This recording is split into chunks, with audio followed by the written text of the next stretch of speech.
I interviewed the lady that night. Her father had been in aviation. Her husband had been a pilot. She knew the sound of planes, the shape of planes, and what I'm trying to get at is this lady was no crackpot. She knew what she was talking about.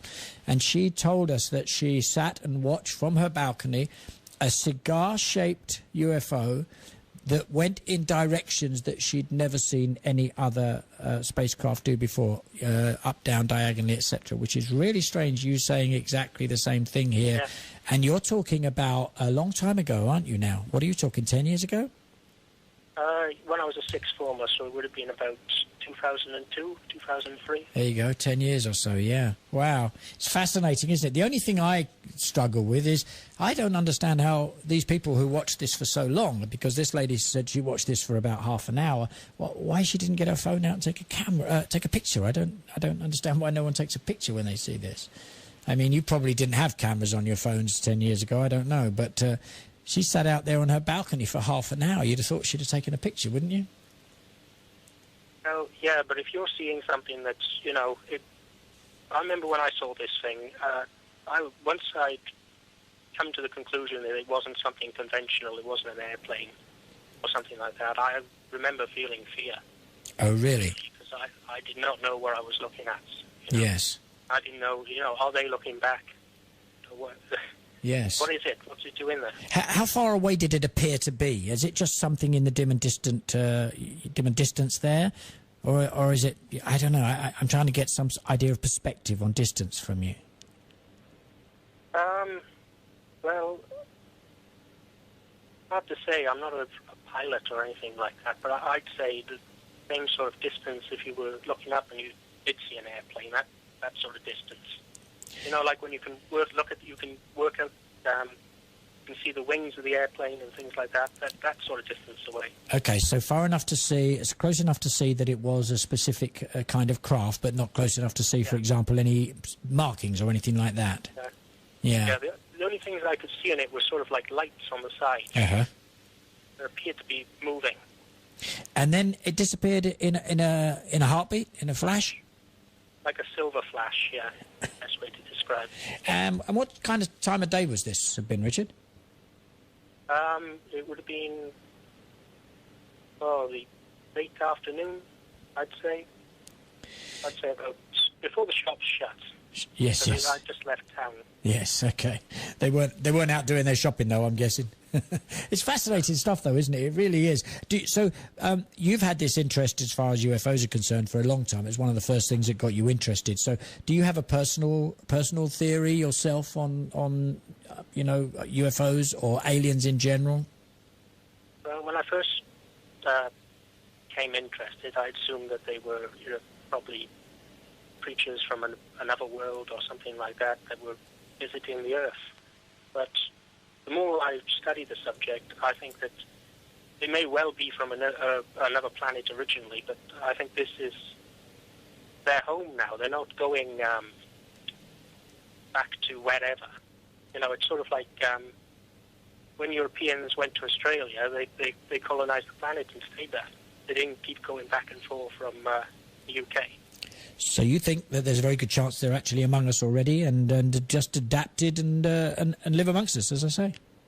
Yeah, and we're sort of like the Aborigines, I suppose, an interesting tribe of people on this planet. Yes. Wow. We're the Native Americans. Yeah, or maybe even chimpanzees. Well, that's true. Who knows? Absolutely. But why would you think? I mean, I'm just going to let our imaginations run here. Why would you think that they wouldn't make themselves known or make any attempt to do anything? I mean, what would you think would be their motive right now, having arrived?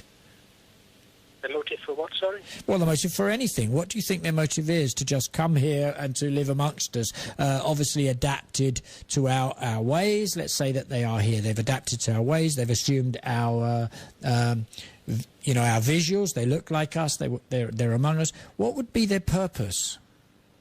Well, that's a tough question to answer. When the Europeans went to North America, they weren't just Europeans. They were British and French and Spanish. They all had different reasons for going to America. So it might be a similar situation where different alien groups have different motives. Sure. But I think the main group that's here, the ones that perhaps have bases in places like the Bermuda Triangle and things like that, they haven't wiped us out. And, you know, with the technology and things, these things seem to possess, they could do if they wanted to. So they seem to have some sort of interest in our survival. You look at contactee stories and things like that, they're always talking about the dangers of nuclear weapons and polluting the planet and things like that.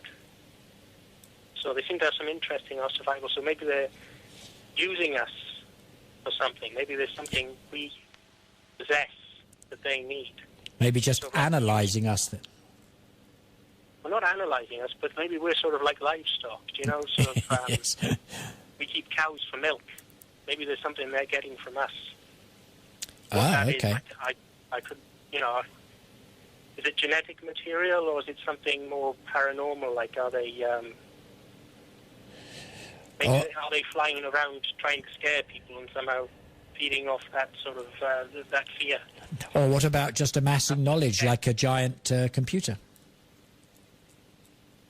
What was that, sorry? Or what about just about amassing knowledge for like a giant computer, just familiarising? Oh, yeah, that, perhaps, you know, the chimpanzee thing I said, maybe they're just studying us. Maybe yes.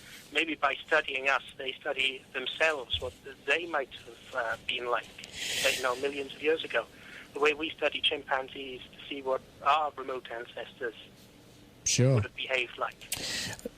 For anybody that's just stepping in and just turning their radio on, I'm talking to Richard Thomas. He's the author of Para News. What was an ebook is now a paperback, which can be bought, of course, through Amazon, I'm assuming, and all the normal routes. Do you know, I mean, how far did you go? You speak in the book, I believe, of the Bilderberg Group. How far did you go into that? That's something that comes up here quite a lot, and quite a few of us are fascinated by their potential impact on the world. What's your thoughts on the Bilderberg Group? Well, I've not looked into them in any sort of great detail. In the book, I interviewed someone who went to protest the Bilderberg Group in 2007, I think, Tim Lefleff. But I don't like them. I don't like the secrecy. And I suppose people are aware of what they are, yes? Well, the general opinion, I mean, we have touched them on the once or twice here, but of course it's very difficult, and I have tried. It's very difficult to actually get any real information because we are talking about some of the most powerful people in the world. What I have learned as I've gone along and looked into it more is that this isn't just a question of money, people. I think the group is about 120 to 140 people who are part of the Bilderberg Group.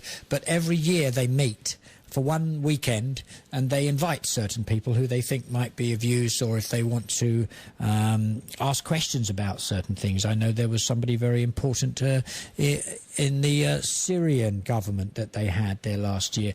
But I've since found out as well that the details that they do let out that we think are them being open is actually a load of rubbish. Right, well... Apparently... They put it, I'm sorry, Richard, I was interrupting you, I beg your pardon. But basically what I'm saying is that they tried to tell us that they were open and that they were putting out lists of who was at each meeting, and they were trying to say, look, we're not so secret as you think, here you go, this is who was there, etc. But the list never tells the whole story, and that's something that's been proven now by many people who have gone behind the scenes. So you're right, it is definitely an undercover group. It's just a question of what they're actually doing. Well, you know, if I was up to something and I was keeping it secret, people would assume I was up to no good. That's basically my opinion on them. If it was something good they were up to, they'd want people to know, especially politicians. The original reason for the group being put together was put together because they were concerned about the growth of